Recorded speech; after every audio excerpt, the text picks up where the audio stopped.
Comment Hashirama a vraiment distribué les démons à queue entre chaque village ninja. Je vous explique. Après avoir capturé tous les bijoux, sauf Shukaku, Hashirama organisa le premier sommet des Kage. Son objectif était clair, partager ses créatures entre les grandes nations en échange d'argent et de territoire, afin d'équilibrer les puissances et maintenir la paix sur le long terme. On peut donc logiquement se demander quel village a obtenu quel bijou et en quelle quantité. Déjà Konoha avait volontairement choisi de ne garder qu'une seule bête, Kyuubi, le démon à 9 queues le plus redoutable de tous. De son côté, Suna, le village du sable, avait refusé de recevoir un nouveau bijou, car ils en possédaient déjà un, Shukaku, le seul démon à queue que Hashirama n'avait pas capturé. Ils avaient du mal à le maîtriser et ont donc préféré obtenir une part des territoires et de l'argent issus de la distribution plutôt qu'une nouvelle bête incontrôlable. Ensuite, Kumo, le pays de la foudre, avait reçu 2 bijoux.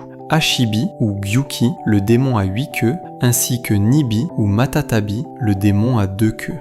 Iwa a lui aussi reçu 2 créatures, Yonbi ou Son Goku, ainsi que Kokuo, les bêtes à 4 et à 5 queues. Kiri, pays de l'eau, a également hérité de 2 bijoux. Sangbi, le démon à 3 queues, ainsi que Rokubi ou Saiken, la bête à 6 queues. Et enfin Taki, le village originaire de Kakuzu, avait lui obtenu un seul démon à queue, Nanabi, la bête à 7 queues. Les amis, dites-moi à la place de Hashirama, auriez-vous privilégié la domination totale de votre village ou un véritable équilibre de puissance entre ton village et les autres ?